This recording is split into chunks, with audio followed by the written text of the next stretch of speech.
Can you see? हाँ जी हमारे साथ दिख रहा है। आराध्य देव के चरण में वंदन। उपस्थित भाइयों तथा बहनों,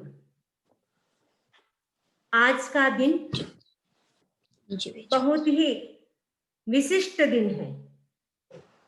क्यों? क्योंकि आज के दिन भगवान पार्श्वनाथ का जन्म हुआ था। भगवान पार्श्वनाथ इस अवसरपीढ़ी काल के 23वें तीर्थंकर थे। भगवान पार्श्वनाथ, उनका जो भी स्मरण करते हैं उनकी विघ्न बाधाएं दूर होती है।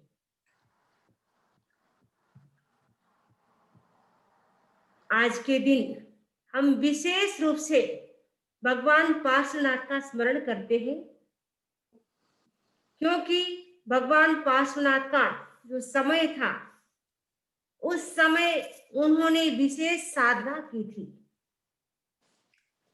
भगवान पार्श्वनाथ का प्रभाव सबसे ज्यादा है। 24 तीर्थंकरों में कोई फर्क नहीं है, सबका केवल ज्ञान बराबर है, सबका सब बराबर है। लेकिन 24 तीर्थंकरों में भगवान पार्श्वनाथ का सबसे ज्यादा प्रभाव है। उसका मुख्य कारण है, उन्होंने पूर्व भवों में 500 बार तीर्थंकरों के पंच कल्याणक की आराधना की थी। नंदीश्वर द्वीप में भरत आदि जो भी क्षेत्र थे, जहां भी तीर्थंकर का जन्म होता, जहां दीक्षा होती, जहां केवल ज्ञान होता, सब जगह वो पहुंचते थे। और इस प्रकार उन्होंने 500 बार पंच कल्याणक की आराधना की थी, जिससे उनके पुण्य अत्यधिक बढ़ गए, जिसके कारण वो सबसे ज्यादा प्रभावशाली रहे। दूसरा कारण बताया गया कि उन्होंने अपने समय में 216 जो वृद्ध कुमारिकाएं थी उनको दीक्षा दी, क्योंकि वो समाज में उपेक्षित थी, उनका कोई महत्व नहीं था, कोई रेस्पेक्ट नहीं था। लेकिन भगवान पार्श्वनाथ ने उनको दीक्षा दे करके सही मार्ग पे बढ़ाया। परिणाम स्वरूप वो 216 वृद्ध कुमारिकाएं मृत्यु के पश्चात व्यंतर निकाय देव में उत्पन्न होती है और सबकी सब इंद्राणियां और अग्रमहेश्य बनती है। तो कहा जाता है वो सबकी सब इंद्राणियां और अग्रमहेश्य एकाभवतारी है, यानी एक भव करके वो मोक्ष जाने वाली हैं। इसीलिए जो भी भगवान पार्श्वनाथ का स्मरण करते हैं, वो सारी देवियां होती, इंद्राणियां होती, वो सबका सहयोग करती है। तीसरा प्रभाव, जब पार्श्वनाथ राजकुमार थे, उस समय उन्होंने देखा कमठ पंचांग तप कर रहा था। जब पार्श्वनाथ पहुंचे और कहा, यह कौन सा तप? जीवों की हिंसा करके ऐसा कोई तप नहीं होता है, कि तुम क्या जानते हो, तुम अभी बालक हो, छोटे हो, तुम्हें पता नहीं, लेकिन मैं ऐसा तप करता हूं, मेरी साधना उत्कृष्ट है। उस समय भगवान पार्श्वनाथ अभी नहीं थे, राजकुमार थे, छोटे थे, लेकिन अनुचरों से कहा, इसमें जो लकड़ी जल रही है उसको निकालो। जैसे ही लकड़ी को चीरा, उसमें से नाग और नागिन निकलते हैं। नाग और नागिन एकदम मूर्छित अवस्था में हो रहे थे, मरने जैसी अवस्था थी। उस समय भगवान पार्श्वनाथ ने क्या किया? नवकार मंत्र सुनाया। नवकार मंत्र के प्रभाव से वे दोनों ही नाग नागिन धर्मेंद्र और पद्मावती बने, जो आप देख रहे हैं पिक्चर में। भगवान पार्श्वनाथ बीच में खड़े हैं ध्यानस्थ, और उनकी सेवा में इंद्र और इंद्राणी यानी धर्मेंद्र और पद्मावती देवी उनकी सेवा में खड़े हैं। तो भगवान पार्श्वनाथ का प्रभाव सबसे ज्यादा है और उनके मंदिर भी सबसे ज्यादा है। और उनके ऊपर भगवान पार्श्वनाथ पर जितने स्तोत्र रचे गए, जितने मंत्र लिखे गए, जितनी स्तुति की गई, स्तवन लिखे गए, शायद दूसरे तीर्थंकर जो 23 तीर्थंकर है उनके बारे में शायद उतने लिखे नहीं गए। आज का दिन पोष बदी दशमी का दिन, आज के दिन हम उपसर्ग स्तोत्र की साधना करते हैं। तो ये उपसर्ग स्तोत्र की साधना, उसमें स्तुति है भगवान पार्श्वनाथ की। भगवान पार्श्वनाथ की स्तुति की गई है।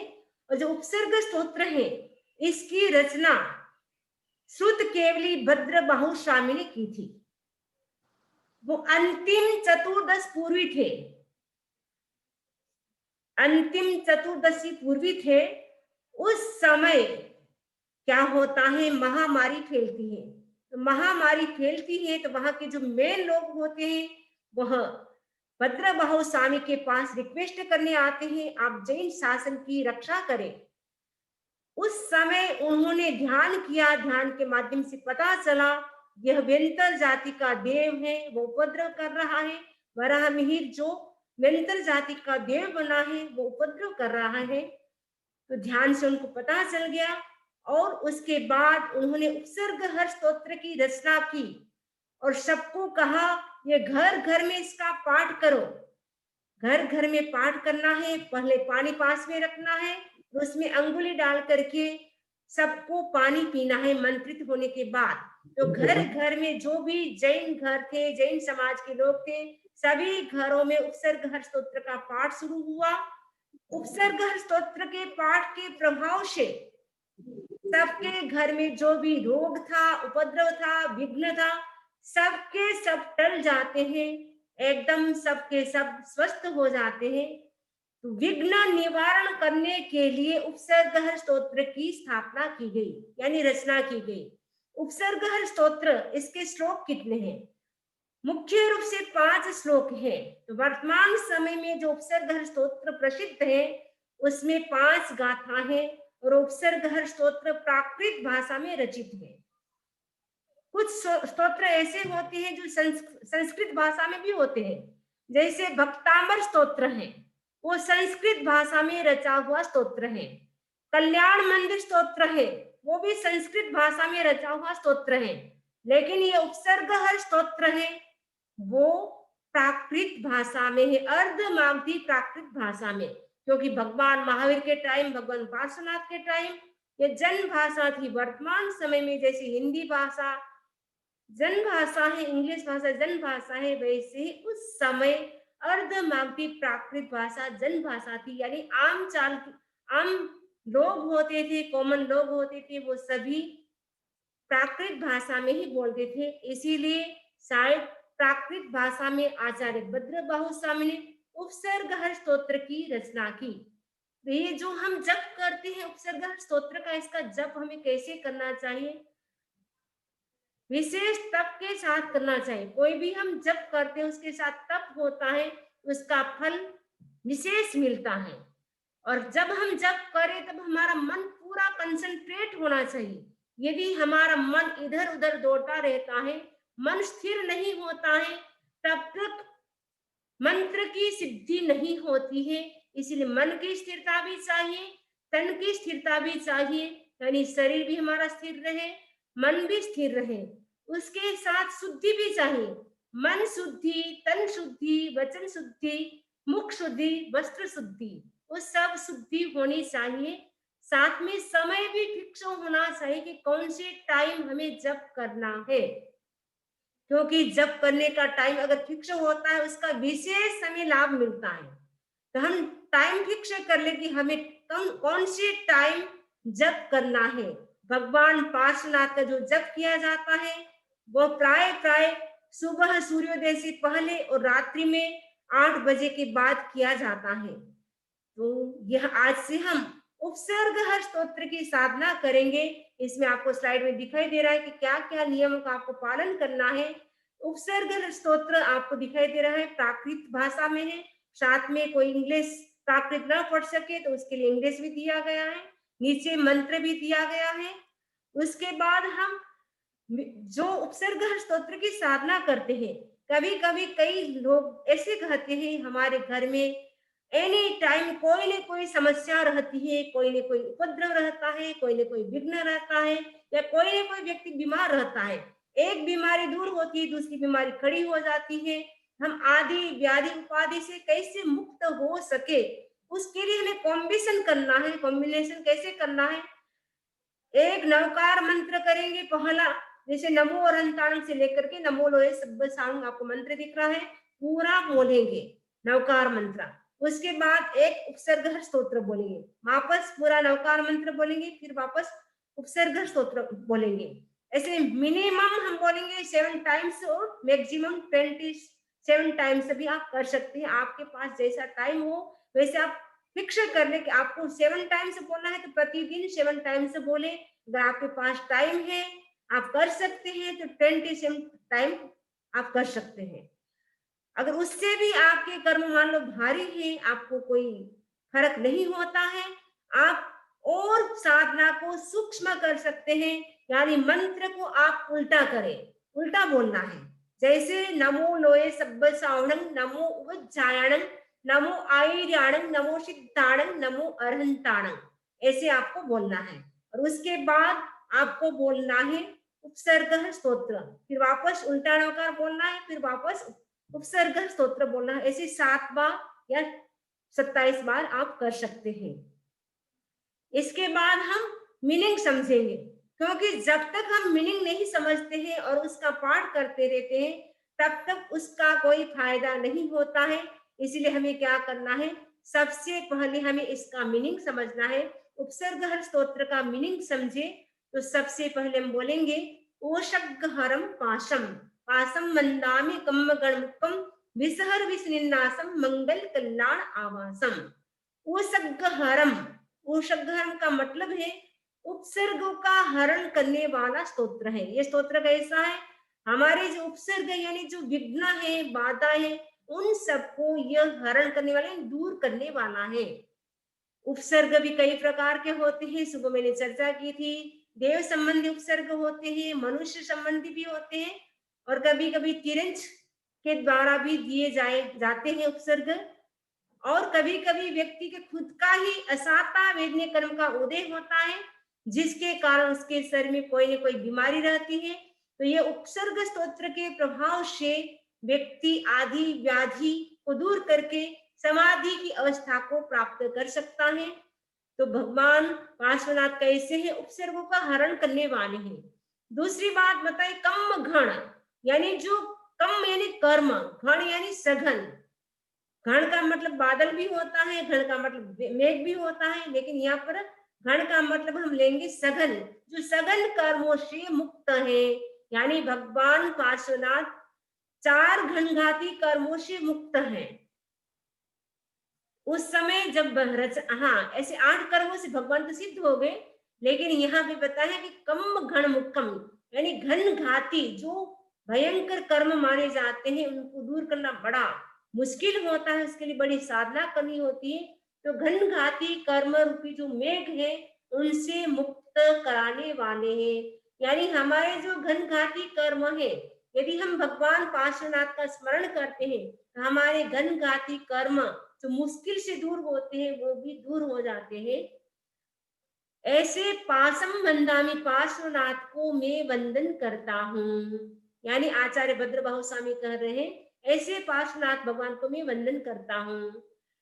दूसरी विशेषता उनकी बताई, वो कैसे है? विषहर विषनिन्नासम। विषहर का मतलब होता है विषधर, विषधर यानी सांप। तो सांपों के विष को निन्नासम यानी समाप्त करने वाले हैं, यानी दूर करने वाले हैं। तो विष भी 2 प्रकार का होता है, एक द्रव्य विष होता है, एक भाव विष होता है।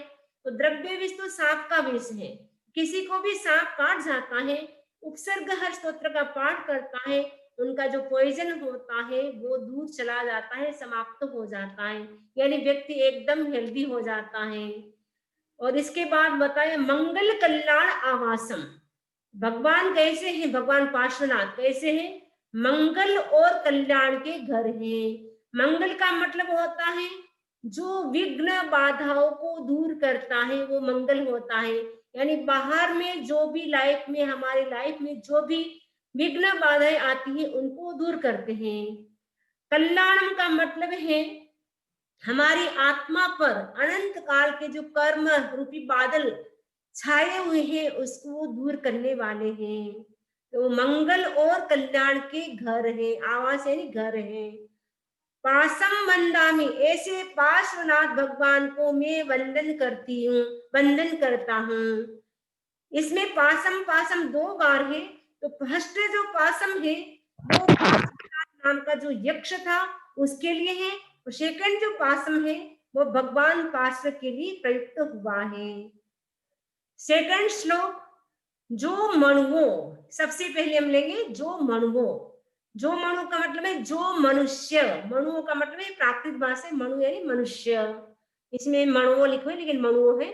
जो मनुष्य विषहर पुल्लिंग मंत्रम, विष का हरण करने वाले पुल्लिंग मंत्र को, सया मने हमेशा सदा, कंठे धारे, कंठ में धारण करता है। कंठ में धारण करता है इसका मतलब है कि वो निरंतर उनका स्मरण करता है, भगवान पार्श्वनाथ का निरंतर जप करता है। तस्य गह रोगमारी, उसका क्या होगा, भगवान पार्श्वनाथ का जप करेगा उसका क्या होगा, तस्य गह रोगमारी दुष्ट जरा जंती शामम। तस्य यानी उसके, गह यानी ग्रह, जो 9 प्रकार के ग्रह होते हैं वो भी शांत हो जाते हैं, उनके रोग होते वो भी शांत हो जाते हैं, मारी का मतलब महामारी होती है वो भी शांत हो जाती है। दुष्ट जरा यानी दुष्ट जो ज्वर होता है या बुढ़ापा होता है वो भी सुखदायी हो जाता है, यानी दुष्ट ज्वर होता है वो तो समाप्त हो जाता है, और ओल्ड एज होती वो भी आराम से उनकी कटती है। यानी दुष्ट जरा, दुष्ट ज्वर, बुढ़ापा सब उपशांत हो जाता है। तीसरा श्लोक है मंतो दूरे। मंतो का मतलब है मंत्र तो दूर, यानी जो पुल्लिंग मंत्र है वो तो दूर, लेकिन भगवान को अगर हम प्रणाम भी कर लेते हैं उससे भी बहुत फल होता है। कहा गया मंतो यानी मंत्र, दूरे दूर ही, जितने रहे। तुझ, तुझ का मतलब आपको जो भी व्यक्ति प्रणामो भी, नमस्कार भी करता है तो उससे क्या होता है, बहु फलो होई, बहुत फल वाला होता है। और क्या होता है, जीवा यानी जीव है, नर तिरियेसु विजीवा, नर तिरियेसु विजीवा दुख दोहकम न पावंती। जो भी जीव है भगवान पार्श्वनाथ का स्मरण करता है वह मनुष्य और तिरंज गति में भी दुख और दौर्भाग्य को प्राप्त नहीं करते हैं, यानी मनुष्य गति में भी उत्पन्न होगा, उच्च पद पर होगा, उच्च कुल में होगा, तिरंज गति में भी जाएगा तो वो सौभाग्यशाली घर में रहेगा, उनका सब रेस्पेक्ट करेगा। जैसे सुबह मैंने एग्जाम्पल दिया था कि सुनीता जी के घर के जो डॉगी है बहुत ही भाग्यशाली है, पुण्यशाली है, भले है तिरंज गति में लेकिन वो भी निदान का सिरा खाता है और चांदी की थाली में खाना खिलाते हैं, तो वो है तिरंज गति में लेकिन वो बड़ा भाग्यशाली है। तो भगवान पार्श्वनाथ का जो भी स्मरण करता है वो मनुष्य गति में भी वह सौभाग्यशाली रहता है, तिरंज गति में भी सपोज जन्म हो गया वहां पर भी वो सौभाग्य का ही अनुभव करता है, और दूर गति में वो कभी भी नहीं जाता है, यानी नरक गति तिरंज गति में कभी भी वो नहीं जाएगा, निगोद में नहीं जाएगा। तो इतना फल होता है केवल भगवान को नमस्कार करने से।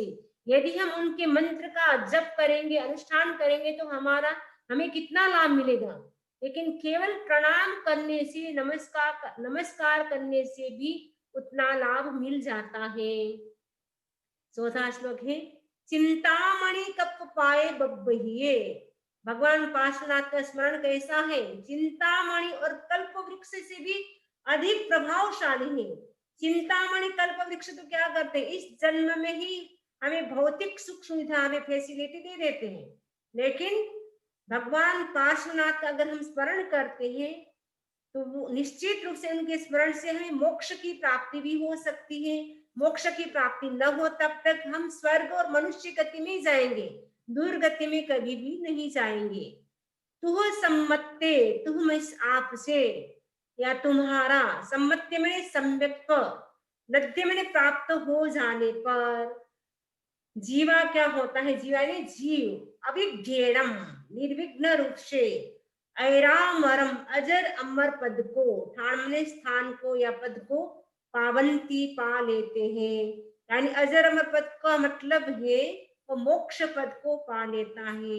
यानी भगवान से सम्यक्त्व की प्राप्ति हो जाए, क्योंकि एक बार व्यक्ति को सम्यक्त्व की प्राप्ति हो जाती है तो निश्चित रूप से अर्ध पुद्गल परावर्तन में मोक्ष होता है और क्षायिक सम्यक्त्व की प्राप्ति हो गई, आयुष्य का बंध नहीं हुआ है, उसी जन्म में मोक्ष होता है।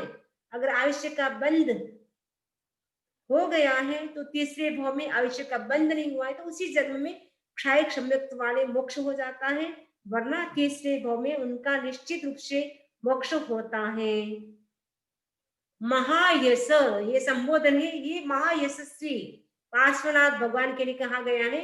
ये महायशस्वी भक्ति भर, भक्ति यानी भक्ति, भर यानी भार से, भक्ति के भार से निभरेणा भरे हुए यानी परिपूर्णा, ये एणा यानी हृदय से, यह मन इस प्रकार संतुओ स्तुति किए गए, ता देव दिज बोहिम भवे भवे पास जिन चंद, हे देव पास जिन चंद्र, भवे भवे मैंने भव भव में, बोहिम मैंने बोधि, दिज मैंने प्रदान कीजिए।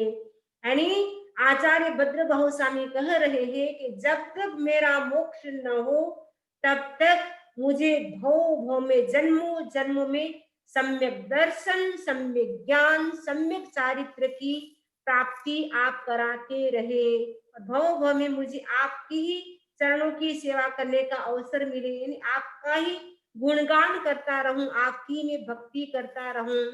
इस प्रकार मैंने एकदम भावपूर्वक आपकी स्तुति की है, ऐसा आचार्य भद्र बहुस्वामी कह रहे हैं। अब हम करेंगे, ये हमने कर लिया है उपसर्ग स्तोत्र का मीनिंग। अब हम करेंगे इनकी साधना, क्योंकि पोष बदी दशम से ही उपसर्ग स्तोत्र की साधना शुरू होती है, तो हम साधना करेंगे। उसके लिए हम 27 बार, सबसे पहले हम एक मंत्र ही जो आपको दिखाई दे रहा है, ओम ह्रीम श्रीम अरहम नमयोन पास विसहर वसह जिण पुलिंग ह्रीम श्रीम नमः, इसकी हम एक माला करेंगे। उसके बाद हम 27 बार उपसर्ग हर स्तोत्र की साधना करेंगे। Everybody ready? हाँ,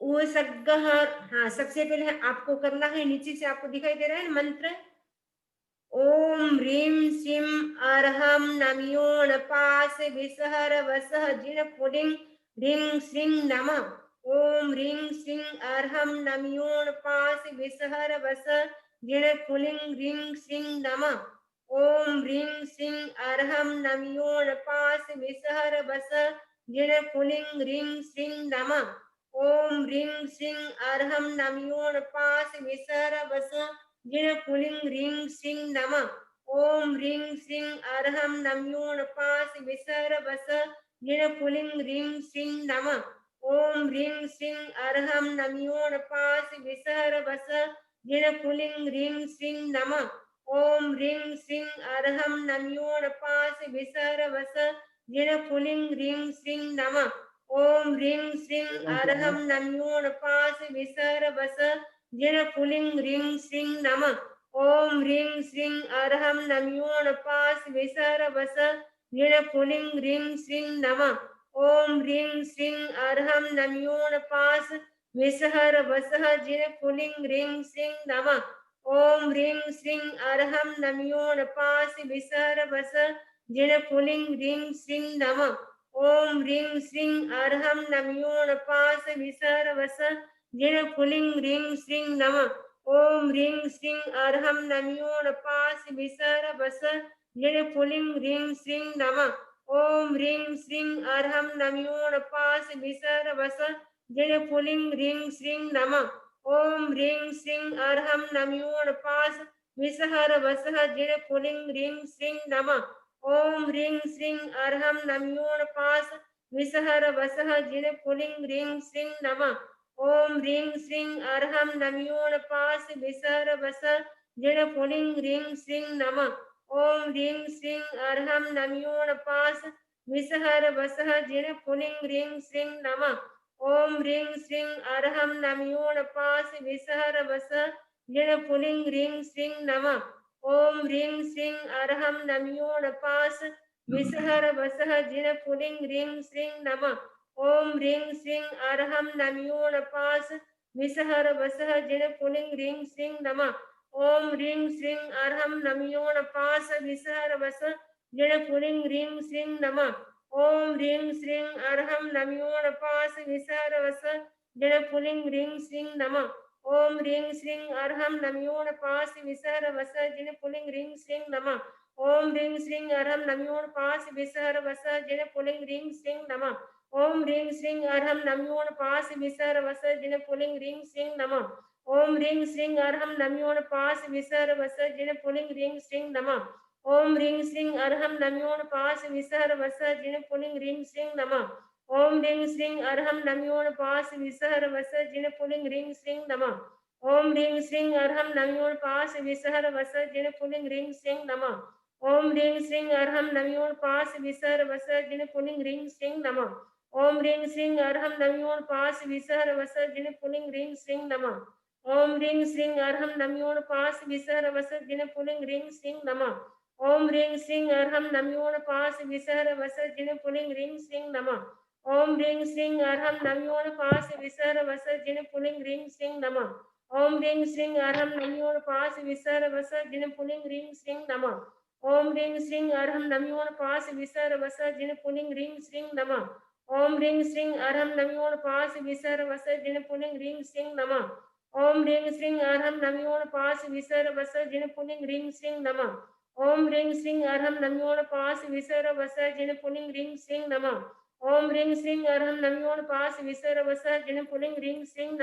ओम ह्रीं श्रीं अर्हं नमयोणपास विसहर वस जिण पुलिंग ह्रीं श्रीं नमः।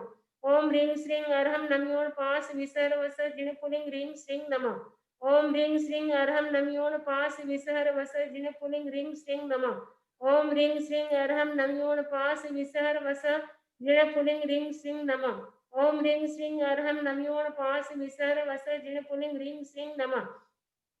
ओम ह्रीं श्रीं अर्हं नमयोणपास विसहर वस जिण पुलिंग ह्रीं श्रीं नमः। ओम ह्रीं श्रीं अर्हं नमयोणपास विसहर वस जिण पुलिंग ह्रीं श्रीं नमः। ओम ह्रीं श्रीं अर्हं नमयोणपास विसहर वस जिण पुलिंग ह्रीं श्रीं नमः। ओम ह्रीं श्रीं अर्हं नमयोणपास विसहर वस जिण पुलिंग ह्रीं श्रीं नमः। ओम ह्रीं श्रीं अर्हं नमयोणपास विसहर वस जिण पुलिंग ह्रीं श्रीं नमः। ओम ह्रीं श्रीं अर्हं नमयोणपास विसहर वस जिण पुलिंग ह्रीं श्रीं नमः।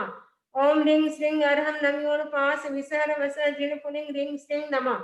ओम ह्रीं श्रीं अर्हं नमयोणपास विसहर वस जिण पुलिंग ह्रीं श्रीं नमः।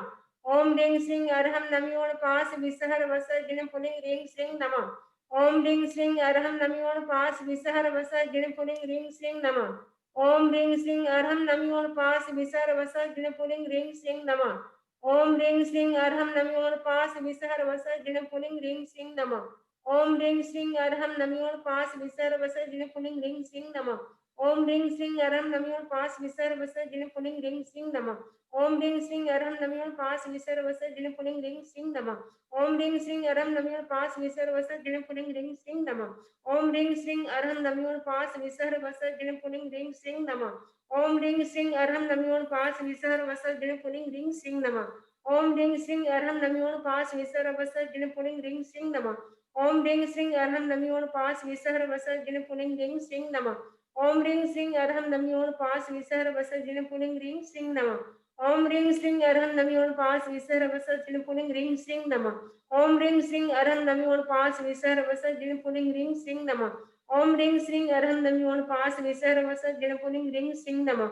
ओम ह्रीं श्रीं अर्हं नमयोणपास विसहर वस जिण पुलिंग ह्रीं श्रीं नमः। ओम ह्रीं श्रीं अर्हं नमयोणपास विसहर वस जिण पुलिंग ह्रीं श्रीं नमः। ओम ह्रीं श्रीं अर्हं नमयोणपास विसहर वस जिण पुलिंग ह्रीं श्रीं नमः। ओम ह्रीं श्रीं अर्हं नमयोणपास विसहर वस जिण पुलिंग ह्रीं श्रीं नमः। ओम ह्रीं श्रीं अर्हं नमयोणपास विसहर वस जिण पुलिंग ह्रीं श्रीं नमः। ओम ह्रीं श्रीं अर्हं नमयोणपास विसहर वस जिण पुलिंग ह्रीं श्रीं नमः। ओम ह्रीं श्रीं अर्हं नमयोणपास विसहर वस जिण पुलिंग ह्रीं श्रीं नमः। ओम ह्रीं श्रीं अर्हं नमयोणपास विसहर वस जिण पुलिंग ह्रीं श्रीं नमः। ओम ह्रीं श्रीं अर्हं नमयोणपास विसहर वस जिण पुलिंग ह्रीं श्रीं नमः। ओम ह्रीं श्रीं अरहं नमो पास विसर वसर्जन पुलिंग ह्रीं श्रीं नमः। ओम ह्रीं श्रीं अरहं नमो पास विसर वसर्जन पुलिंग ह्रीं श्रीं नमः। ओम ह्रीं श्रीं अरहं नमो पास विसर वसर्जन पुलिंग ह्रीं श्रीं नमः। ओम ह्रीं श्रीं अरहं नमो पास विसर वसर्जन पुलिंग ह्रीं श्रीं नमः। ओम ह्रीं श्रीं अरहं नमो पास विसर वसर्जन पुलिंग ह्रीं श्रीं नमः। ओम ह्रीं श्रीं अरहं नमो पास विसर वसर्जन पुलिंग ह्रीं श्रीं नमः। ओम ह्रीं श्रीं अरहं नमो पास विसर वसर्जन पुलिंग ह्रीं श्रीं नमः। ओम ह्रीं श्रीं अरहं नमो पास विसर वसर्जन पुलिंग ह्रीं श्रीं नमः। ओम ह्रीं श्रीं अरहं नमो पास विसर वसर्जन पुलिंग ह्रीं श्रीं नमः। ओम ह्रीं श्रीं अरहं नमो पास विसहर वसह जिन पुलिंग ह्रीं श्रीं नमः। अब 27 बार हम करेंगे उपसर्ग हर स्तोत्र। उपसर्गहरं पासं पासं वन्दामिकं गणमुक्तं निसहर विस्निन्नासं मङ्गलकल्याण आवासं निसहर पुलिङ्गमन्तं कण्ठे धारे जोषयामण्वो तस्य गहरोगमारे नित्यजरा जन्ति उषामं चिट्टौ दूरे मन्तो दुच्चपणामो विवौ फलो होये नरतिर्ये सुजीवा पावन्ते न दुःखदोहग्गं तुह सम्मत्ते लब्धे चिन्तामणि कप्पपाये बह्वहिये पावन्ति अविघ्नेनं शिवा ऐरामरं ठाणं यः सन्तु महायस प्रत्यभरणिभरेण हि आधे बोहि भवे भवे पासतिर्दन्द ऊषग्रहरं पासं पासं वन्दामिकं गणमुक्तं निसहर विस्निन्नासं मङ्गलकल्याण आवासं निसहर पुलिङ्गमन्तं कण्ठे दारे जोषयामो तस्य गहको कुमारे नित्यजरा सन्ति उषामं चिट्टौ दूरे मन्तो दुष्प्रणामो विभौ फलो होयि नरतिर्ये जीवा पावन्ति न दुःखदोहग्गं तुह सम्मत्ते लब्धे चिन्तामणि कप्पपाये बह्वहिये पावन्ति अविघ्नेनं जीवा ऐरामरं ठाणं यः सन्तु महायस कत्तिभरणिभरेण ह्येण तादेव नित्यबोधिं भवे भवे पासजिनचन्द ऊषग्गहरं पासं पासं वन्दामिकं मकरमुक्तं विसहर विस्निन्नासं मङ्गलकल्याण आवासं विसहर पुलिङ्गमन्तं कण्ठे तारे अस्य गहरोगमारे नित्यजरा सन्ति उषामं चिट्टौ दूरे मन्तो दुष्प्रणामो विभौ फलो होये नरतिर्ये श्रीजीवा पावन्ते न दुःखदोहग्गं तुह सम्मत्ते लब्धे चिन्तामणि कप्पपाये बह्वहिये पावन्ति अविघ्नेनं जीवा ऐरामरं ठाणं यः सन्तु महायस प्रत्यभरणिभरेण ह्येण तादेव निज्जवोहिं भवे भवे पासजिनचन्द ऊषग्गहरं पासं पासं वन्दामिकं गणमुक्तं विसहर विस्निन्नासं मङ्गलकल्याण आवासं विसहर पुलिङ्गमन्तं कण्ठे धारे जोषयामणुः तस्य गहरोगमारे नित्यजरा सन्ति उषामं चिट्टौ दूरे मन्तो दुच्चपणामो विवौ फलो होयि नरतिर्ये जीवा पावन्ति न दुःखदोहग्गं तुह सम्मत्ते लब्धे चिन्तामणि कप्पपाये बह्वहिये पावन्ति अविघ्नेनं जीवा ऐरामरं ठाणं यः सन्तो महायस भक्तिभरणिभरेण ह्येण तादेव दिज्जबोहिं भवे भवे पासजिनचन्द ऊषग्गहरं पासं पासं वन्दामिकं गणमुक्तं विसहर विस्निन्नासं मङ्गलकल्याण आवासं विसहर पुलिङ्गमन्तं कण्ठे धारे जोषयामणो तस्य गहरोगमारे नित्यजरा सन्ति उषामं चिट्टौ दूरे मन्तो तुच्छपणामो विभौ फलो होये नरतिर्ये श्रीजीवा पावन्ति न दुःखदोहग्गं तुह सम्मत्ते लब्धे चिन्तामणि कप्पपाये बह्वहिये पावन्ति अविघ्नेनं जीवा ऐरामरं ठाणं यः सन्तु महायस भक्तिभरणिभरेण ह्येण तादेव दिज्जबोहिं भवे भवे पासजिनचन्द ऊषग्गहरं पासं पासं वन्दामिकं गणमुक्तं विसहर विस्निन्नासं मङ्गलकल्याण आवासं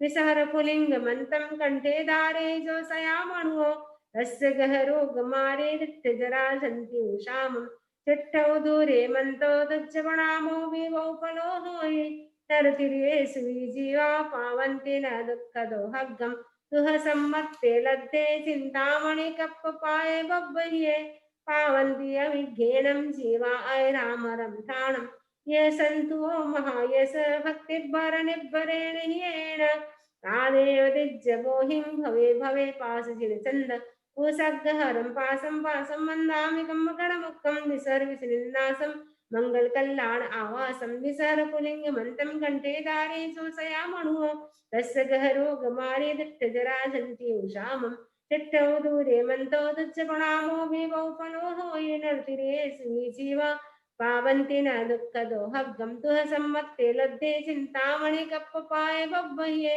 पावन्ति अविघ्नेनं जीवा ऐरामरं ठाणं यः सन्तु महायश भक्तिभरनिर्भरेण येन तादेव निज्जगोहिं भवे भवे पाशजिनचन्द उषग्गहरं पासं पासं वन्दामि कम्मगणमुक्तं निसहर्विषनिन्नासं मङ्गलकल्याण आवासं निसहरपुलिङ्गमन्तं कण्ठे दारे जोषयामणो तस्य गहरो गमारे दिट्टजराजन्त्योषामं चिट्टौ दूरे मन्तो तुच्छपणामो विभौ फलो होयि तरतिरे स्वीजीवा पावन्ति न दुःखदो हग्गं दुह सम्मत्ते लब्धे चिन्तामणिकप्पपाय बह्वये पावन्ति अविघ्नेनं जीवा ऐरामरं ठाणं ये सन्तु महायश भक्तिभरनिर्भरेण येन तादेव दिज्जगोहिं भवे भवे पाशजिनचन्द ओ उषग्गहरं पासं पासं वन्दामि कम्मगणमुक्तं विसहर्विषनिन्नासं मङ्गलकल्याण आवासं विसहरपुलिङ्गमन्तं कण्ठे दारे जोषयामणुः तस्य गहरो गमारे दिट्टजराजन्त्योषामं चिट्टौ दूरे मन्तो तुज्जपणामो विभौ फलो होयिनर्तिरे सुनीजीवा पावन्ति न दुःखदो हग्गं तुह सम्मत्ते लब्धे चिन्तामणिकप्पपाय बह्वये पावन्ति अविघ्नेनं जीवा ऐरामरं ठाणं ये सन्तु महायश भक्तिभरनिर्भरेण ह्येन तादेव दिज्जगोहिं भवे भवे पाशजिनचन्द उषग्गहरं पासं पासं वन्दामि कम्मकणमुक्तं विसर्विषनिन्नासं मङ्गलकल्याण आवासं विसहरपुलिङ्गमन्तं कण्ठे दारे जोषयामणुः तस्य गहरो गमारे दिट्टजराजन्त्योषाम चिट्टौ दूरे मन्तो तुच्छपणामो विभौ फलो होये तरतिरे स्वीजीवा पावन्ति न दुःखदो हग्गं तुह सम्मत्ते लब्धे चिन्तामणिकप्पपाय बह्वये पावन्ति अविघ्नेनं जीवा ऐरामरं ठाणं ये सन्तु महायश भक्तिभरनिर्भरेण येन तादेव दिज्जगोहिं भवे भवे पाशजिनचन्द उषग्गहरं पासं पासं वन्दामि कम्मगणमुक्तं विसहर्विषनिन्नासं मङ्गलकल्याण आवासं विसहरपुलिङ्गमन्तं कण्ठे दारे जोषयामणुः तस्य गहरो गमारे दिट्टजराजन्त्योषाम चिट्टौ दूरे मन्तो तुच्छपणामो विभौ फलो होयि तरतिरे स्वीजीवा पावन्ति न दुःखदो हग्गं तुह सम्मत्ते लब्धे चिन्तामणिकप्पपाय बह्वये पावन्ति अविघ्नेनं जीवा ऐरामरं ठाणं ये सन्तु महायश भक्तिभरनिर्भरेण येन तादेव दिज्जगोहिं भवे भवे पाशजिनचन्द उषग्गहरं पासं पासं वन्दामि कम्मगणमुक्तं विसहर्विषनिन्नासं मङ्गलकल्याण आवासं विसहरपुलिङ्गमन्तं कण्ठे दारे जोषयामणुः तस्य गहरो गमारे दिट्टजराजन्त्योषां चिट्टौ दूरे मन्तो तुच्छपणामो विभौ फलो होये नरतिरे सुवीजीवा पावन्ति न दुःखदो हग्गं तुह सम्मत्ते लब्धे चिन्तामणिकप्पपाय बह्वये पावन्ति अविघ्नेनं जीवा ऐरामरं ठाणं यः सन्तु महायश भक्तिभरनिर्भरेण येन तादेव दिज्जगोहिं भवे भवे पाशजिनचन्द उषग्गहरं पासं पासं वन्दामि कम्मगणमुक्तं विसहर्विषनिन्नासं मङ्गलकल्याण आवासं विसहरपुलिङ्गमन्तं कण्ठे दारे जोषयामणुः तस्य गहरो गमारे दिट्टजराजन्त्योषाम चिट्टौ दूरे मन्तो तुच्छपणामो विभौ फलो होयि नरतिरे स्वीजीवा पावन्ति न दुःखदो हग्गं तुह सम्मत्ते लब्धे चिन्तामणिकप्पपाय बह्वये पावन्ति अविघ्नेनं जीवा ऐरामरं ठाणं ये सन्तु महायश भक्तिभरनिर्भरेण येन तादेव दिज्जगोहिं भवे भवे पाशजिनचन्द उषग्गहरं पासं पासं वन्दामि कम्मगणमुक्तं विसहर विषनिन्दासं मङ्गलकल्याण आवासं विसहर पुलिङ्गमन्तं कण्ठे धारे जोषयामणुः तस्य गहरोगमारे दिट्टजराजन्त्युषामं दिट्ठौ दूरे मन्तो दुच्चपणामो विभौपनो होय नरतिरे सुविजीवा पावन्ति न दुःखदोहग्गं तुह सम्मत्ते लद्धे चिन्तामणिकप्पपाय बह्वये पावन्ति अविघ्नेनं जीवाय रामरं ठाणम् ये सन्तो महायस भक्तिभरनिभरेण ह्येण तादेव दिज्जबोहिं भवे भवे पासजिचन्द उषग्गहरं पासं पासं वन्दामि कम्मकणमुक्कं विसहर विषनिन्दासं मङ्गलकल्याण आवासं विसहर पुलिङ्गमन्तं कण्ठे धारे जोषयामणो तस्य गहरोगमारे दिट्टजरा सन्त्युषामं तिष्ठौ दूरे मन्तो तुच्छपणामो विभौपनो होय तरतिरे जीवा पावन्ति न दुःखदोहग्गं तुह सम्मत्ते लद्धे चिन्तामणिकप्पपाय बह्वये पावन्ति अविघ्नेनं जीवाय रामरं ठाणम् ये सन्तो महायस भक्तिभरनिभरेण ह्येण तादेव दिज्जबोहिं भवे भवे पासजिचन्दौ सग्गहरं पासं पासं वन्दामि कम्मकणमुक्कं विसहर विषनिन्दासं मङ्गलकल्याण आवासं विसहर पुलिङ्गमन्तं कण्ठे धारे जोषयामणो तस्य गरोगमारे दिट्टजराजन्त्युषामं दिट्टौ दूरे मन्तो तुच्छपणामो विभौपनो होय नरतिरे सुविजीवा पावन्ति न दुःखदोहग्गं तुह सम्मत्ते लद्धे चिन्तामणिकप्पपाय बह्वये पावन्ति विज्ञेनं जीवाय रामरं ठाणं ये सन्तो महायस भक्तिभरनिभरेण ह्येण तादेव दिज्जबोहिं भवे भवे पासजिचन्द ऊसग्गहरं पासं पासं वन्दामि कम्मकणमुक्कं विसहर विषनिन्दासं मङ्गलकल्याण आवासं विसहर पुलिङ्गमन्तं कण्ठे धारे जोषयामणो तस्य गहरोगमारे दिट्टजराजन्त्युषामं तिष्ठौ दूरे मन्तो तुच्छपणामो विभौपनो होय नरतिरे सुविजीवा पावन्ति न दुःखदोहग्गं तुह सम्मत्ते लद्धे चिन्तामणिकप्पपाय बह्वये पावन्ति अविघ्नेनं जीवाय रामरं ठाणं ये सन्तो महायस भक्तिभरनिभरेण ह्येण तादेव निज्जबोहिं भवे भवे पासजिचन्द उषग्गहरं पासं पासं वन्दामि कम्मकणमुक्कं विसहर विषनिन्दासं मङ्गलकल्याण आवासं विसहर पुलिङ्गमन्तं कण्ठे धारे जोषयामणो तस्य गहरोगमारे दिट्टजराजन्त्युषामं तिष्ठौ दूरे मन्तो दुच्छपणामो विभौपनो होय तरतिरे सुविजीवा पावन्ति न दुःखदोहग्गं तुह सम्मत्ते लद्धे चिन्तामणिकप्पपाय बह्वये पावन्ति अविघ्नेनं जीवाय रामरं ठाणम् ये सन्तो महायस भक्तिभरनिभरेण ह्येण तादेव दिज्जबोहिं भवे भवे पासजिचन्द उषग्गहरं पासं पासं वन्दामि कम्मकणमुक्कं विसहर विषनिन्दासं मङ्गलकल्याण आवासं विसहर पुलिङ्गमन्तं कण्ठे धारे जोषयामणो तस्य गहरोगमारे दिट्टजराजन्त्युषामं तिष्ठौ दूरे मन्तो तुच्छपणामो विभौपनो होय नरतिरे शिवीजीवा पावन्ति न दुःखदोहग्गं तुह सम्मत्ते लद्धे चिन्तामणिकप्पपाय बह्वये पावन्ति अविघ्नेनं जीवाय रामरं ठाणं ये सन्तो महायस भक्तिभरनिभरेण ह्येण तादेव दिज्जबोहिं भवे भवे पासजिचन्द उषग्गहरं पासं पासं वन्दामि कम्मकणमुक्कं विसहर विषनिन्दासं मङ्गलकल्याण आवासं विसहर पुलिङ्गमन्तं कण्ठे धारे जोषयामणो तस्य गहरोगमारे दिट्टजराजन्त्युषामं तिष्ठौ दूरे मन्तो तुच्छपणामो विभौपनो होय नरतिरे सुविजीवा पावन्ति न दुःखदोहग्गं तुह सम्मत्ते लद्धे चिन्तामणिकप्पपाय बह्वये पावन्ति अविघ्नेनं जीवाय रामरं ठाणम् ये सन्तो महायस भक्तिभरनिभरेण ह्येण तादेव दिज्जबोहिं भवे भवे पासजिचन्द ऊसग्गहरं पासं पासं वन्दामि कम्मकणमुक्कं विसहर विषनिन्दासं मङ्गलकल्याण आवासं विसहर पुलिङ्गमन्तं कण्ठे धारे जोषयामणो तस्य गहरोगमारे दिट्टजराजन्त्युषामं तिष्ठौ दूरे मन्तो तुच्छपणामो विभौपनो होय नरतिरे सुविजीवा पावन्ति न दुःखदोहग्गं